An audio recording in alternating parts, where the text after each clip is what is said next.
What's up, everyone, and welcome back to the channel. Let's dive right into our first news. Manel Kape is once again at the center of controversy following his massive win over Brandon Royval just a week ago. While his performance inside the cage earned plenty of praise, his comments afterward quickly sparked backlash across the MMA community. Much of that reaction came after Kape addressed the situation involving Alexandre Pantoja and the flyweight title picture. Kape openly stated that he does not believe Pantoja deserves an immediate rematch against Joshua Van. That claim upset many fans, especially considering their first fight ended almost instantly due to a freak injury. Instead of walking it back, Kape doubled down and placed full responsibility on Pantoja himself. According to Kape, the injury was the result of poor decision-making during the exchange, not bad luck. Kape explained that Pantoja's dislocated elbow happened because of a technical mistake on the ground. In his view, extending the arm while trying to scramble was the error that caused everything to go wrong. He emphasized that this is a basic principle of jiu-jitsu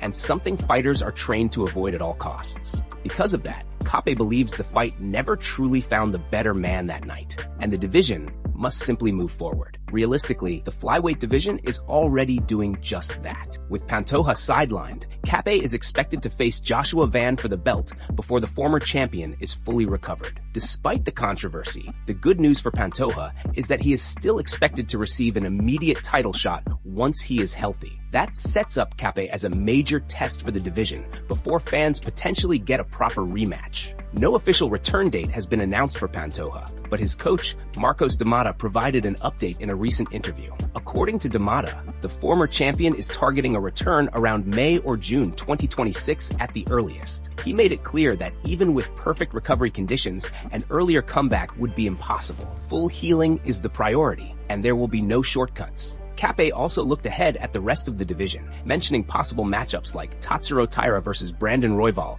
and Amir Albazi against Deja Vu. He made it clear that whoever is in front of him is welcome. In Kape's mindset, once he reaches the belt, every challenger becomes part of the same party. The flyweight division continues to move fast, with or without controversy, and Kape is clearly ready for whatever comes next. And before we continue, make sure to leave a like on the video and subscribe to support the channel. Moving on to another news, Sean O'Malley believes he has a clear path back to a title shot, and it could happen on one of the biggest stages the UFC has ever planned, the White House event. After a rough stretch that saw him lose momentum in the bantamweight division, O'Malley is now feeling re-energized and focused on reclaiming gold. O'Malley is set to face Song Yadong at UFC 324 on January 24th, a fight that carries massive implications. Coming into this matchup, O'Malley is aiming to snap a tough run and prove he still belongs at the very top. After dropping his last two title fights to Merab, a championship opportunity once felt very far away. However, everything changed when Petr Yan dethroned Merab at UFC 323. That single result reopened the entire division for O'Malley. Not only does Yan now hold the belt, but O'Malley also owns a victory over Yan from their 2022 fight. That history instantly makes the matchup compelling and realistic, especially if O'Malley can get past Song in convincing fashion. Speaking on the latest episode of his podcast, O'Malley admitted that Yan's win over Merab flipped a mental switch for him. He said it gave him a whole new level of excitement and motivation. In his mind, the pieces suddenly fell into place.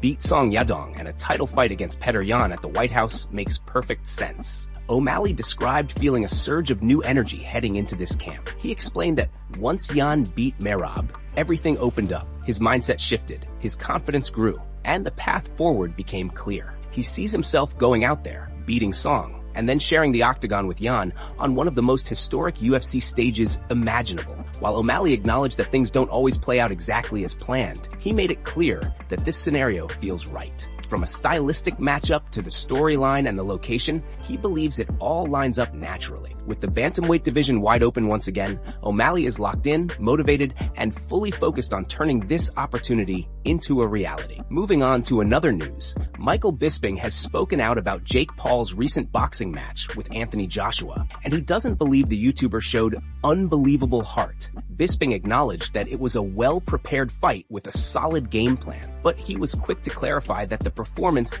didn't equate to extraordinary courage. According to Bisping, Jake was mostly dancing around in the ring, and there's no shame in that. especially considering the massive weight difference. He stressed that weight classes exist for a reason, and in this case, the size gap played a huge role in the outcome. While many praised Jake for his effort, Bisping insisted that it wasn't a matter of heart, but of circumstance. He explained that Jake lost primarily because of the size difference, not because of a lack of skill. Anthony Joshua was able to hang on his neck and push him down repeatedly, which saps energy over time. Bisping emphasized that when someone that heavy constantly applies that pressure, it drains anyone's stamina. In his view, Jake had no business being in the ring with a professional heavyweight like Joshua. Bisping made it clear that Anthony Joshua is by far the better boxer. He said it's obvious to anyone watching, and the entire world knows it. While Jake's team and manager might spin the narrative to highlight bravery or toughness, Bisping believes the reality is much simpler. It was a size and experience mismatch.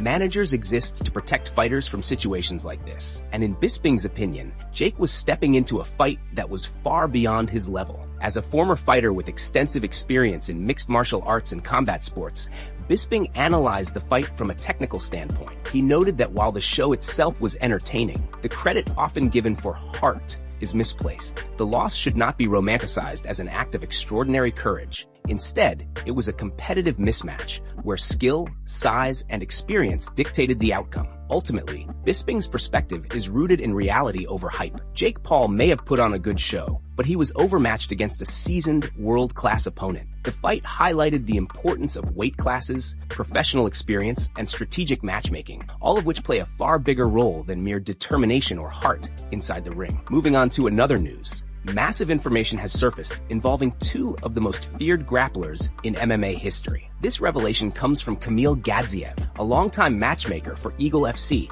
and one of the most trusted voices in Russian MMA media. Gadziev, who has deep ties to Khabib's camp and regularly reports on fighters connected to Dagestan, shared a story that instantly sent shockwaves through the fight world. In a recent interview with a Russian media outlet, Camille revealed that he personally witnessed a training exchange between Khabib and Khamzat in Dubai. For context, Khamzat spends a large amount of time training in Dubai, while Khabib frequently travels overseas for camps alongside athletes connected to AKA and his wider team. On this particular day, both fighters happened to be in the same gym, surrounded by other elite Dagestani athletes. According to Gadziev, the atmosphere was respectful. The two exchanged greetings, spoke briefly, and then agreed to do a short grappling sparring session. What happened next is what truly surprised everyone. Camille explained that Khamzat was able to use his size and strength early, securing top control during the exchange. From the outside, it looked like Khamzat had the upper hand. However, that advantage didn't last. Gadziev stated that Khabib calmly worked from the bottom,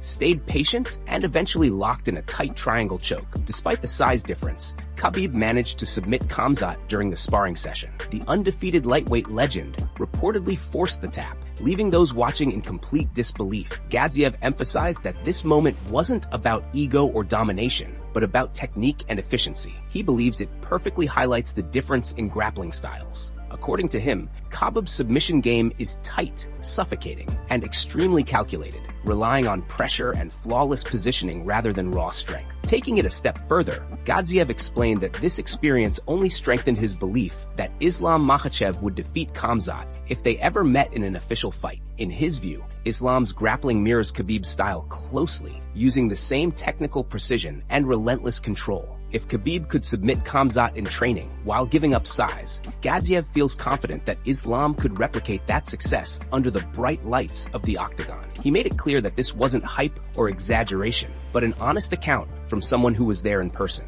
Moments like this, according to Gadziev, remind everyone why Khabib's legacy as a grappler remains unmatched, even years after stepping away from competition. Moving on to another news. Bisping has shared his thoughts on the bantamweight title picture and made it clear that Merab deserves serious respect in the current conversation. According to Bisping, there should be no debate about whether Merab has earned another shot at the top. Based on his overall body of work, his consistency, and the level of competition he has faced, Bisping believes Merab absolutely deserves a rematch with Petr Yan. At the same time, Bisping also explained that timing matters. While Merab is worthy of a title opportunity, Bisping feels it would make sense for him to briefly step back and allow other big fights to play out. Specifically, he suggested that Petr Yan should face Umar Nurmagomedov first, but only if Umar gets past Figgy. If that scenario happens, Yan versus Umar instantly becomes a massive fight with global appeal. Bisping highlighted that both Jan and Umar are enormous stars in the Russian region, with huge fan bases and strong momentum. On top of that, both fighters already have history connected to Merab, which adds even more intrigue. Stylistically, Bisping described Jan versus Umar as a dream matchup for hardcore fans, one that delivers elite striking, high-level grappling, and non-stop intensity from start to finish. From a business perspective, Bisping noted that this kind of matchup aligns perfectly with how the UFC operates. It creates one of the biggest bantamweight fights possible, builds international hype, and raises the overall value of the belt. By the time Merab steps back into the title picture, the championship would feel even bigger, and the stakes would be higher than ever. Bisping then spoke directly about Merab's journey and the punishment he has endured over the years. He acknowledged that a few fighters have beaten Merab, but stressed that consistency and resilience matter. According to Bisping, Merab has earned the right to take a breath, both physically and mentally. He suggested Merab take 3 to 5 months off, relax, recover, and allow his body and mind to reset. Bisping praised Merab for representing his country at the highest level, earning significant money, and pushing himself through brutal challenges. He emphasized that rest is not a setback, but part of a championship mindset. In Bisping's view, letting Jan fight Umar while Merab recharges only strengthens the division. When Merab returns refreshed and focused, he can step back in and look to reclaim his throne with even more impact. Moving on to another news, Joe Rogan has finally reacted to the current state of the welterweight division, and his comments instantly lit up the MMA world. According to Joe, the division is as stacked as it has ever been, yet the next title shot appears to be narrowing down to just a few elite names. Right now, it feels like the race is between Kamaru Usman and Michael Morales, which says a lot considering how many killers are lined up at welterweight. Joe pointed out that Carlos Prates is right there in the mix as well, even if the UFC hasn't fully pushed him to the front yet. Many fans and analysts are already calling Prates the breakout fighter of 2025, and it's hard to argue with that label. He delivered 2 massive knockout wins this year, including a brutal second-round finish of former champion Leon Edwards at UFC 322. That same card also saw Islam Makhachev capture the welterweight title, completely reshaping the division overnight. In a recent interview, Prates made it clear that he would obviously love a title shot, but he's realistic about the situation. He fully expects the UFC to give Usman the first crack at Makhachev. Because of that, Prates is already looking ahead and mentioning potential matchups with JDM or Michael Morales, both of which would be fireworks. ESPN even highlighted Prates during their 2025 awards discussion, praising his spinning elbow knockout as one of the most unforgettable moments of the year, right alongside Lone Murphy's highlight at UFC 319. Heading toward 2026, welterweight looks absolutely loaded. Names like Usman, Morales, Gary, and Prates are all legitimate threats, and there's even talk of a major star dropping down for a potential super fight. Every option feels realistic, which is rare for any division. Joe Rogan then shifted the focus to Kamaru Usman's recent performance and didn't hold back his excitement. He said watching Kamaru dominate like that felt like seeing world champion level Kamaru all over again. Joe acknowledged that many people had counted Usman out,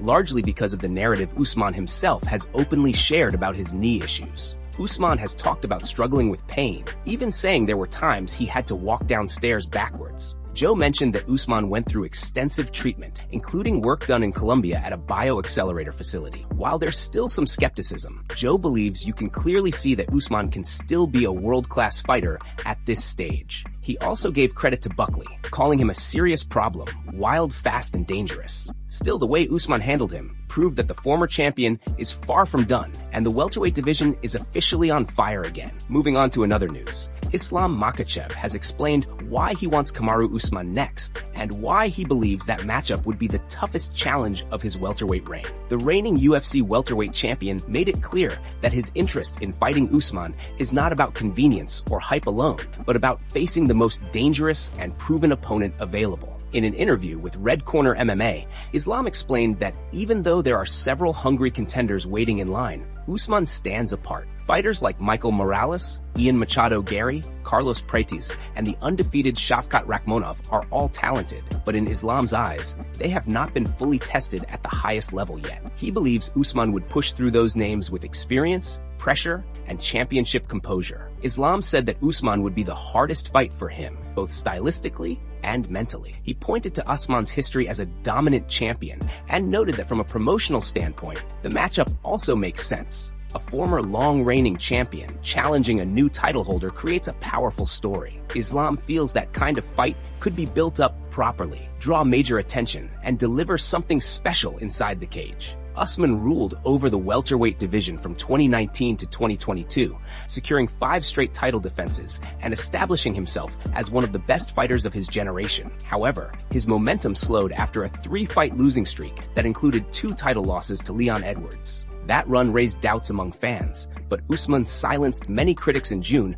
when he defeated Joaquin Buckley. At the time, Buckley was riding an impressive 6-fight win streak and was seen as a rising contender. Islam pointed out that if Buckley had won that fight, he would have been the clear #1 contender. Instead, Usman dismantled him, and that performance reminded everyone of his elite level. For Islam, that win alone showed that Usman still belongs among the very best. Islam is currently riding a 16-fight win streak, tying the longest streak in UFC history, alongside Anderson Silva. Before becoming welterweight champion, Islam held the lightweight title and defended it a record 4 consecutive times. He later moved up and captured the 170-pound belt from JDM at UFC 322, cementing his status as one of the most dominant fighters in the sport. Looking ahead, Islam said there are many options and that the welterweight division feels alive and competitive. He made it clear that he is not picky about opponents and expects the UFC to present him with a fight soon. His focus is on staying in the division long-term, holding the belt, and continuing to feel comfortable as champion. That's it from MMA Pulse News. Thanks for watching. Don't forget to leave a like and subscribe for your daily dose of MMA news.